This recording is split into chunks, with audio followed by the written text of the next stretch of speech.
예, 국민의힘 박준태 의원입니다.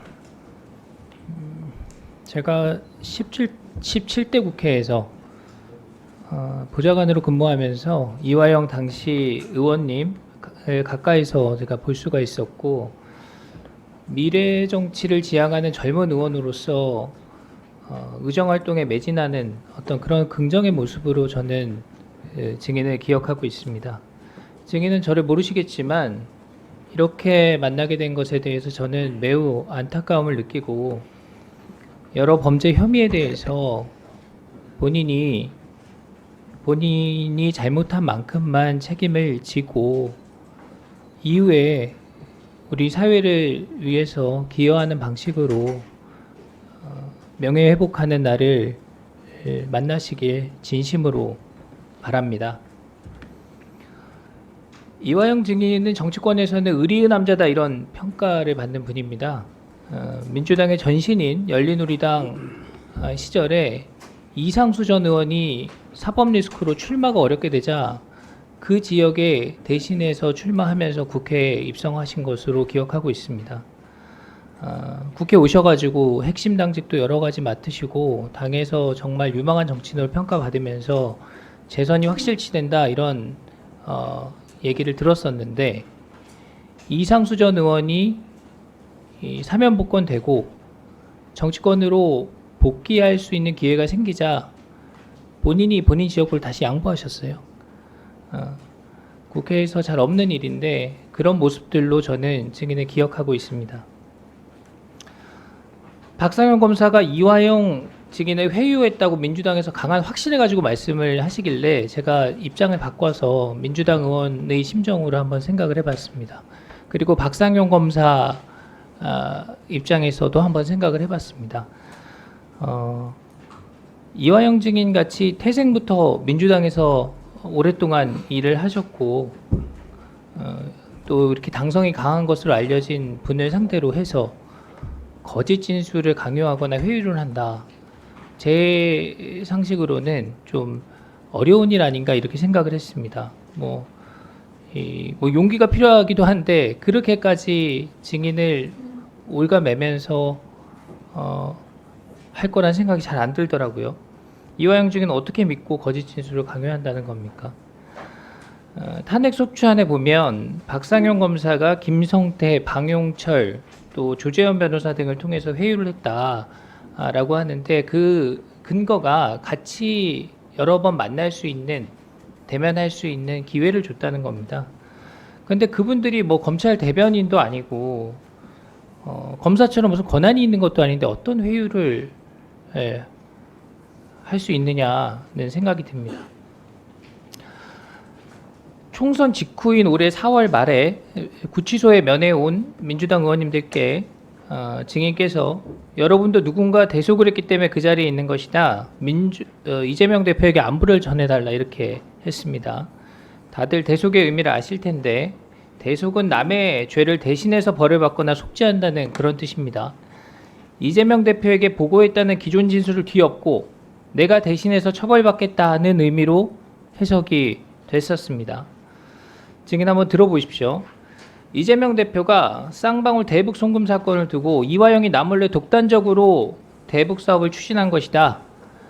이화영이 쌍방울에서 돈 받아 먹은 것을 알고도 그런 사람을 썼겠냐? 이렇게 발언을 했습니다. 이 발언에 대해서 어떻게 생각하셨습니까? 서운하지 않았습니까? 다른 말씀도 하신 걸로 알고 있습니다. 그 말씀도 물론 있었다 그러고 네. 저는 그 안에 있어서 잘 못 전해듣는데 다른 말씀도 예. 많이 있었던 걸로. 예, 좋습니다. 이재명 대표는 지금 대장동 개발 비리 의혹도 또 오늘 얘기하고 있는 방북 비용 대납 전부 다 본인이 모르게 직원들이 한 거다 이렇게 말씀하고 있습니다. 이 대표 말에 따르면 주변에 온통 배신자들만 있다는 건데 그렇지 않지 않습니까? 자, 작년 6월 9일 재판에서 증인께서 김성태 전 쌍방울 회장이 이재명 도지사 방북을 위해서 100에서 200만 불을 보냈고 2020년 초 방북이 성사될 것 같다고 이재명 도지사에게 직접 보고했다 이렇게 진술하셨어요. 맞습니까? 6월 9일 제가 재판정에서 그렇게 진술한 적은 없고요. 네. 그 저와 동행한 변호인께서 네. 그 아까 말씀드렸던 흐름 속에서 네네. 약간의 그 그렇게 진술한 피고인의 사실을 확인해 줬다는 약간의 거죠. 입장의 변화가 있어 보인다면서 그렇게 네. 직접적인 좋습니다. 표현은 아니었고. 예, 좋습니다. 6월 18일 증인께서 방북 비용 대납 사실을 이재명 당시 지사에게 보고했고 잘 진행해 보면 좋겠다는 대답을 들었다 이렇게 진술한 것으로 나옵니다. 자, 부정하지 않으시죠? 그거는 사실과 전혀 다른 내용이고요. 이런 증언이 없었습니까? 그러니까 제가 그 말씀드렸다시피 그와 같이 원래 박상용 검사하고 얘기가 됐을 때는 그런 정황을 인지하고 있었다 정도로 정황론으로도 근데 본인이 진술하지 않은 충분히 사건이 어떻게 얘기가 됐다고 아는 했는데 내용이 어떻게 법정에서 이렇게 구체적으로 확인이 되죠? 법정에서 진술했다고요? 법정에서는 그런 진술이 없었을 본인이 겁니다. 진술한 내용이 법정에서 소개가 된 것이겠죠. 아니 그렇지 않습니다. 그럼 그 진술서에도 이런 내용이 남아 있지 않고 법정에서 이런 말씀을 하신 적이 없는데 변호인이 얘기였다 이런 겁니까? 변호인이 이제 그 좀 약간 좀 뭐라고 해야 될까요? 좀 앞서 나가 가지고 일부 재판부에 그런 말씀을 하시면서 약간 정황 변화가 있어서 좀 자, 알겠습니다. 그 입장을 부분은 좀 정확히 확인을 다시 해보도록 하겠습니다. 자, 어쨌든 진술 번복이 이루어집니다. 근데 그 배경을 보면 민주당 의원들께서 수원지검에서 연자 농성을 하고 또 민변 변호사들이 대거 등장을 합니다. 변호인단 교체하자고 하면서 재판 지연되고 그다음에 기피 신청 이루어지고 그다음에 등장한 것이 오늘 얘기 나오는 검찰의 술자리 회유 의혹입니다. 이런 일련의 어떤 증인의 진술을 뒤집기 위한 집요한 사법 방해가 있었다. 저희는 그렇게 판단을 하고 있습니다. 그래서 증인께서 오늘 돌아가셔서 한번 잘 판단해 보십시오. 제가 말씀드려도 되겠습니까? 예. 예. 저는 뭐 안에 갇혀 있어가지고 뭐 우리 당 의원님들이 와서 농성을 하는지 이런 걸 전혀 몰랐습니다. 전혀 몰랐는데 제가 진술을 이거 뭐 좀 정말 제가 얘기한 걸로 잘못하면은 이재명 대표가 이거 구속되는 거 아니야? 이런 걱정을 한 것이 가장 큰 이유입니다.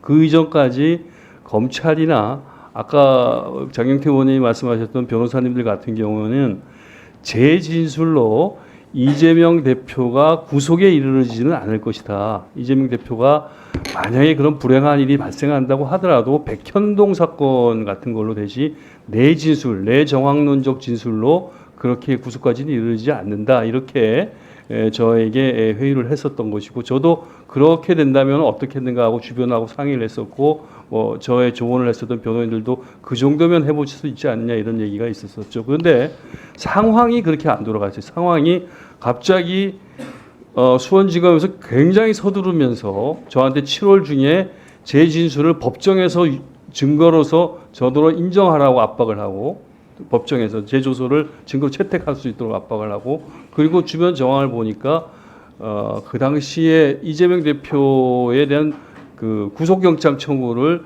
그 국회 비개회 시간에 8월인가요? 8월에 뭐 청구를 하겠다 이런 얘기들이 들려오면서 제가 굉장한 그 압박과 양심의 고통을 받았습니다. 이거 내가 진술한 걸로 잘못하면 이재명 대표가 구속되는 거 아니야? 이런 걱정이 그 걱정은 사실 뭐냐면 이건 완전히 이재명 대표하고는 아무런 관계가 없는 일이었거든요. 정말 이재명 대표 입장에서는 김성태라는 자를 알지도 못하고 이 일련의 뭐 스마트팜이 뭔지 당신의 방북이 뭔지 이런 것들에 대해서 일체 아는 바도 없는 이런 허무맹랑한 어떤 그 가공의 구조 속에서 이 사실에 대해서 내가 얘기한 어떤 부분으로 그게 고리가 돼가지고 구속에 이르른다. 이거는 저 상식으로는 도저히 이건 있어서는 안 되겠다 이런 생각을 해서 제가 그 당시에 그 뭐 아까 뭐 민변 출신 변호사라고 하는데 그런 분들은 아니었고 네. 네, 네. 제가 오신 변호인한테 제가 제 입장에서 예. 네. 수십억이나라는 자금을 갖다 북한으로 보내면서 구치소가 지사한테 보고도 안 했다. 이게 상식에 어긋난다고 제가 그 내용에 대해서 알지 못하는 거예요. 네. 네. 네. 네. 수고하셨습니다. 다음은